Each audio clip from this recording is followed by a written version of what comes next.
Good morning, my beautiful nerd herd. Today was supposed to be my first live video. However, since I have no idea what I'm doing still, I went to go live on YouTube and I have to wait 24 hours from the time I initially request to go live, which I kind of see why they do it that way, because, yeah, makes you kind of think about whether you should do it or not.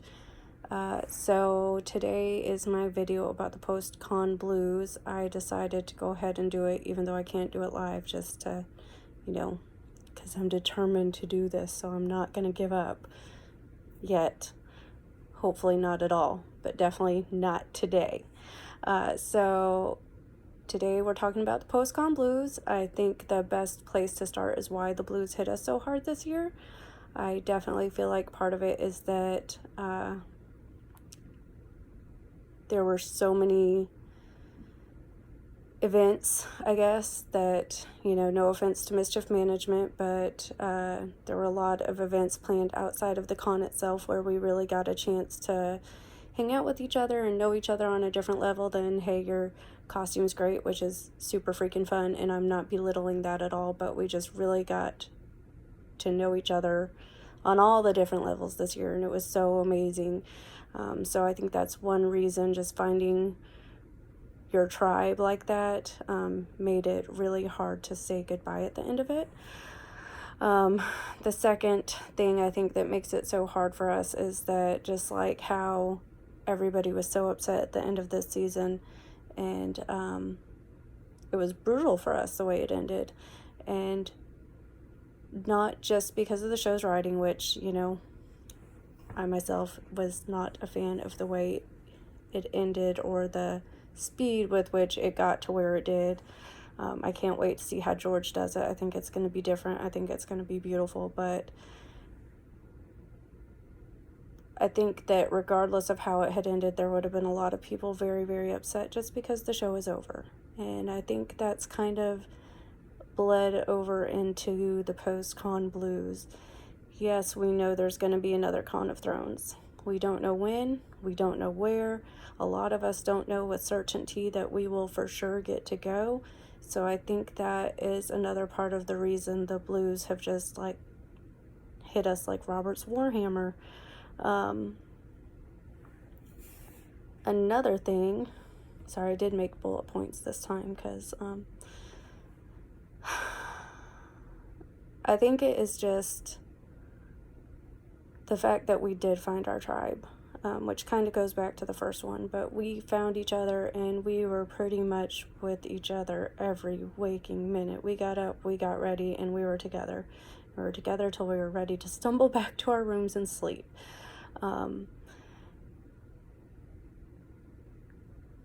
And now here we are, a week later, basically, after it's over, and we've been back to work and back to reality with people who don't know what it was like and maybe don't care what it was like and certainly don't understand what it was like.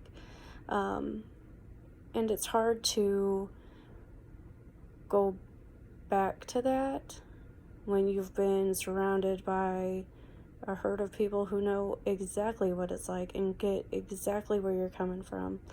So, I've asked people, what helps get you through it, and I've gotten some good feedback. It's ranged from, just being back with my family to throwing myself back into work, puppy snuggles, cranking up the music, dancing around your house, planning the next event, planning your next con or whatever it may be. I think the trick is to find what helps you get through it and just do it. So I have a couple takeaways from the con, from specific people at the con actually, that I am hoping to apply to my everyday life, and I'm hoping that this will help ease my post-con blues, which yes, I definitely do have. It has been so hard to come back to reality. But here's the stuff I'm applying to my everyday life that I am hoping is going to get me through to the next one. So, Amy said to do something that scares you every day. And part of the magic of the con for me was being able to let go of a lot of my insecurity. I stepped way, way outside my comfort zone when we did the bunny hutch. It was a really cool experience. I thought I was going to be sick to my stomach. And honestly, one of the best nights of my life. I had so much fun. It was ridiculous. I do thoroughly believe that capes make absolutely everything better. But that wasn't the only thing I did. As far as letting go of my insecurities, I also approached people I never would have talked to ever in my life. I would have been so intimidated and just told them that, their costume was beautiful, or they looked amazing, or that their costume was hilarious. I'm sorry, the George that said, had the t-shirt asking if the book was done and flipped it up, not today. I thought that was so clever and cute, and I just, but being able to walk up to perfect strangers, definitely not my forte. And to have these people respond the way they did, you could definitely tell that there were a lot of people there that were just as insecure as I was. And I would never look at these people and go, oh, they must be so insecure, because from the outside looking in, they look like they got it made. And it just goes to tell you, you never know what people are going through. You never know what their insecurities are, what they feel like. So I think one thing I'm taking away from the con is that if somebody looks amazing, does something amazing, I am not going to let my insecurity hold me back from saying, you have a beautiful smile, I love your t-shirt, anything. Like, I think if someone's being awesome, they should know it. And I'm not going to let my insecurity hold me back from telling people. I think it is a good way to open communications. I'm also going to try not to be creepy, because that could go totally wrong. But I think compliments sometimes make people's day. And I think everybody deals with their own insecurity that other people might not think is ever an issue. Like, I talked to people at the con that were like, oh, I have trouble gaining weight. And I'm like, what?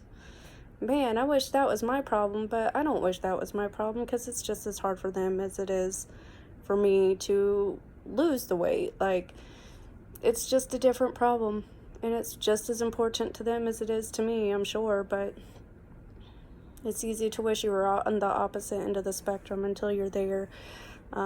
Anyways, I'm rambling. So my second thing is that you are not alone. You don't have to be alone. So we found so many people that are part of our tribe at this con, but Gina gave out some great hints on how to find people that are your tribe in your area. There's a whole group of them in Nashville that never knew each other before the con, and now they hang out and do stuff all the time. And it started with, essentially a Facebook post like, hey, let's get together and watch this at my house. Who's interested? Or who's interested in getting together for a viewing party, And then next thing you know, they're doing all kind of stuff together. Trivia and Renfest and just all kind of cool stuff. So there's ways to reach out that make you less vulnerable. And if you need help doing that, I would be happy to give you any hints that I know. I'm sure Gina wouldn't mind volunteering her expertise to the situation if we needed it. But you shouldn't have to be alone if you don't want to be.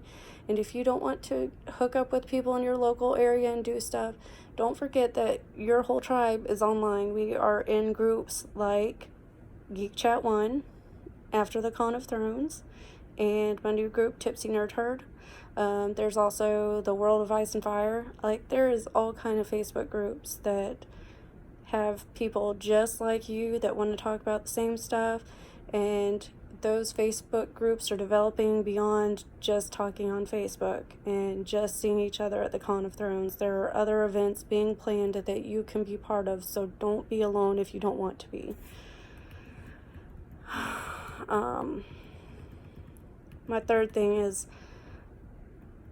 Kathy was talking about cosplay and how she started doing it and she didn't really get into it, but then she said, if it's something you want to do, don't wait, just do it. And she totally knocked it out of the park with her Mira cosplay this year. I was so impressed. But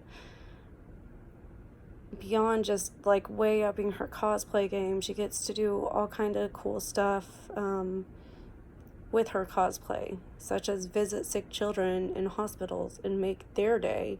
Her kids do, you know, Harry Potter cosplays with her, and it's just really cool. And but her advice was, you know, don't wait. If it's something that's just like on your brain that you want to get started with, then why wait? Just do it. Just get started. No time like the present. So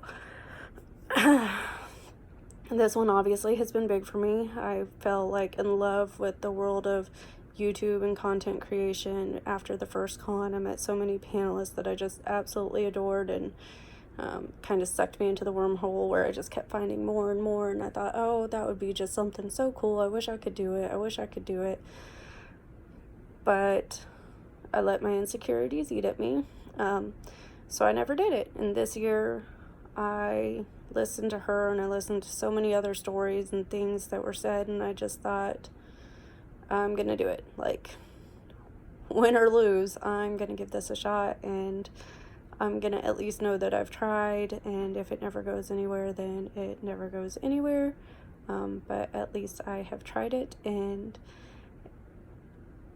you lucky guys, you get to support me for this.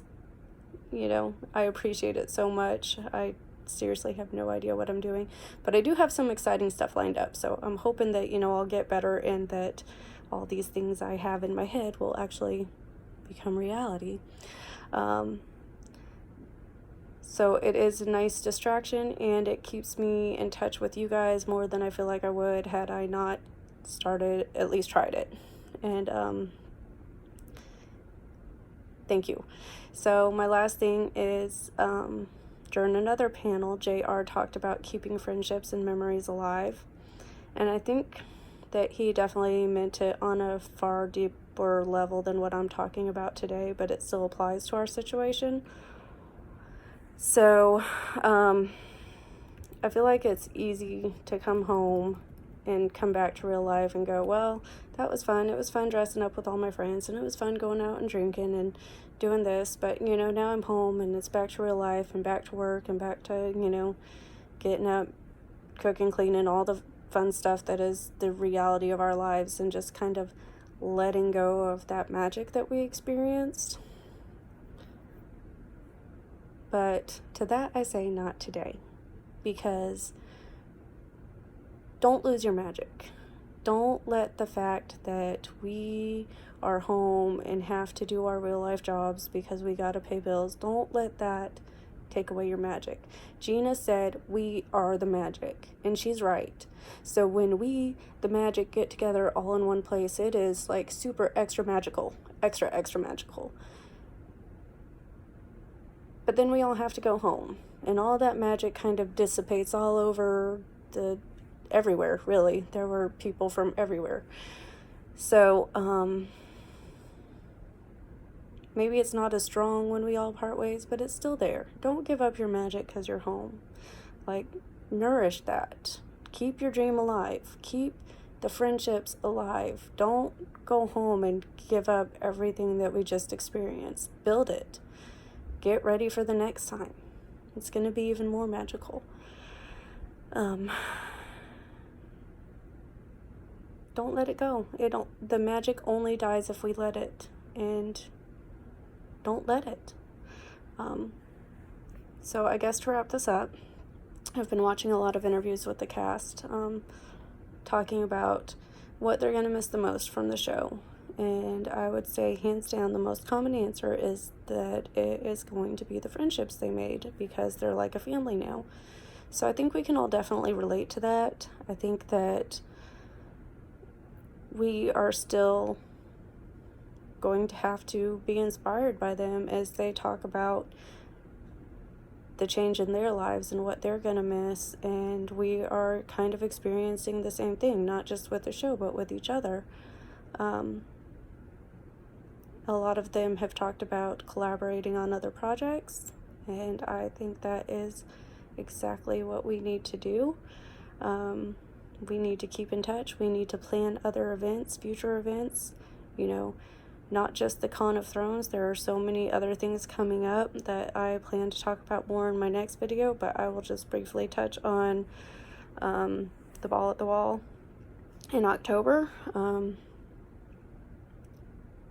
It is like the next big one for us Throners, and I know not everybody can make it, but if you can, I suggest you do. The tickets are still going to be on their sale price until the end of July, so I recommend getting yours now if you can. There's some other stuff too, but like I said, I'm going to do a whole video on it probably next week about the upcoming events and kind of how to plan for them, maybe, if you can. So I look forward to future events with all of you, and I appreciate you taking the time to watch my video. And until the next time, this nerd salutes you.